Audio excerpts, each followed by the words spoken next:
Nah kemudian ya, musibah di langit yang menimpa bumi yang sebelum terjadinya sudah dicatat Allah dan hanya terjadi dengan izinnya itu adalah keburukan. Ya. Kalau tadi kan ya, bermanfaat, ya, ngasih kekuatan, ya, ngasih rizki. Tapi ada ya musibah di langit yang menimpa bumi itu asyarru, berupa ya keburukan. Bahkan al-iqab ya berupa siksaan. Sebagai apa? Pertama jazaan sebagai balasan. Yang kedua ya nakalan sebagai peringatan yang diancamkan oleh Allah SWT. Jadi di langit itu ada yang dijanjikan, ada yang diancamkan. Ya. Jadi kalau kita beriman dan bertakwa, ya, maka Allah turunkan dari langit keberkahan. Ya. Tapi kalau manusia kemudian kufur dan berbuat dosa, Allah turunkan rijzam minas sama. Itu azab itu.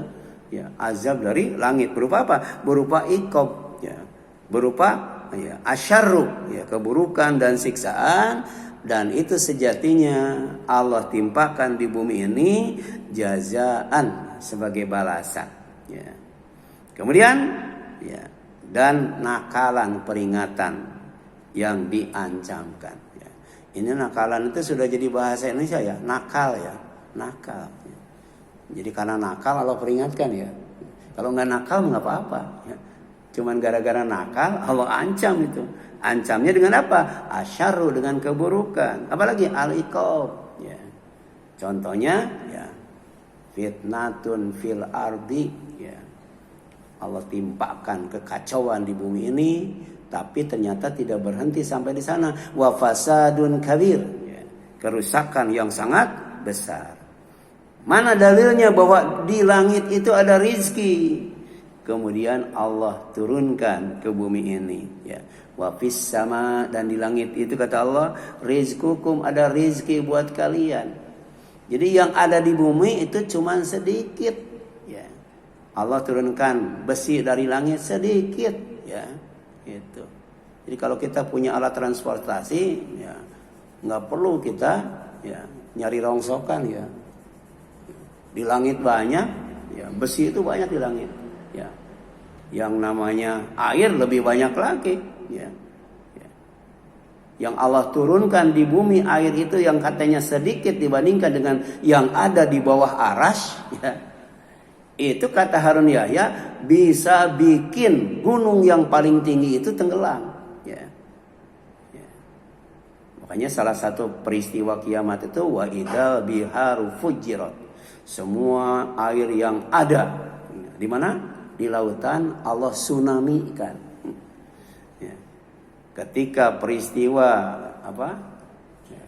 dibinasakannya kaum Nabi Nuh, ya, air dari langit Allah turunkan, ditambah airnya, tapi air yang ada di dalam bumi dikeluarkan. Itu belum Allah timpakan belum Allah tsunamikan laut, ya. Baru air yang ada di bumi, ya, ditambah air yang Allah turunkan dari langit, ya. Itu bisa bikin gunung, ya, yang paling tinggi, ya, di mana ya, gunung itu diandalkan oleh anaknya yang bisa menyelamatkan dari bencana itu, ternyata ya, tenggelam itu. Dan anaknya Nabi Nuh ikut juga dibinasakan. Ya. Jadi Allah itu tidak pandang bulu. Ya. Ya. Jadi anak Nabi pun ya, kalau tidak beriman kepada Nabi, ya, mendustakan Nabi, ya, mendustakan yang dibawa oleh Nabi, dibinasakan juga. Apalagi anak ustadz ya. Apalagi anak kiai, anak habib ya. Jadi musibah di langit yang menimpa bumi adalah kepingan langit yang belah dan runtuh. Kenapa? Karena langit itu sakfan ya. Sakfan itu atap, mahfudho yang dijaga ya. Jadi apa saja yang naik ke langit kalau bermanfaat ya, bagi bumi diturunkan lagi, dikembalikan lagi. Wassama'i dzatir raj ya. Gitu kan. Ar-raj itu bisa berarti hujan ya, tapi juga bisa berarti mengembalikan ya. Jadi apa saja ya, yang naik dari bumi itu kalau bermanfaat buat manusia, Allah kembalikan ke bumi. Sementara apa yang turun dari langit masuk ke bumi, kalau berbahaya ditolak. Ya.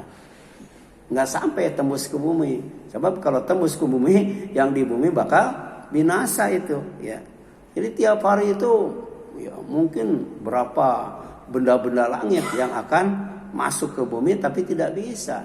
Ya, dikembalikan oleh yang namanya langit. Tapi suatu saat ya, atap langit yang kokoh itu yang sampai sekarang belum disentuh oleh manusia, apalagi sampai ditembusnya, itu akan pecah berkeping-keping. Ya, ini Al-Quran itu. Ya. Ini prediksi Allah, ya. Prediksi Rasulullah. Ya. Yang ya, Allah Maha tahu tentang yang gaib, Rasul juga dikasih bocoran tentang yang gaib. Innasya ya, nakhsib bihimul ardo. Kalau kami mau ya, kami menghendaki ya, niscaya kami benamkan mereka di bumi ya. Jadi kalau mau ya. Jadi ternyata bumi juga ada ancamannya ya. Bukan hanya ada rezeki yang menyenangkan, tapi juga ada bahaya yang mengancam kehidupan. Jadi jika kami mau, maka kami benamkan mereka di bumi. Contohnya siapa? Kaum Nabi Lut. Siapa lagi? Ya. Siapa lagi? Selain kaum Nabi Lut, si Korun kan. Banyak yang Allah benamkan ke dasar bumi, ya. Atau nuskit ya alaihim. Kami jatuhkan di atas mereka apa? Kisapan minas sama ya. Kepingan-kepingan dari langit ya. Ya. Ini luar biasa Al-Quran itu ya, yang membuktikan ini bukan ya omongan Nabi Muhammad SAW ya. Apalagi ayat-ayat setan ya gitu. Ini firman Allah yang tahu maha gaib. Bukan hanya tahu apa yang ada di dalam bumi, juga tahu apa yang ada di atas langit ya. Jadi suatu saat saqfan mahfudza ya, atap langit yang sangat kuat kokoh itu akan Allah jadikan berkeping-keping, dan kepingannya itu akan menimpa bumi ya, yang di atasnya ada manusia ya. Itu kalau kiamat terjadi ya, jin kena nggak ya? Ya, jin kena nggak? Ya. Nah, jin itu ada kan, tinggalnya di bumi ya. Oleh karena itu ketika kiamat terjadi ya, kita kan tidak bisa melihat jin ya, tapi Allah melihat nggak? Melihat ya, kena juga itu ya. Kalau jinnya itu tidak beriman, kalau jinnya itu tidak soleh ya.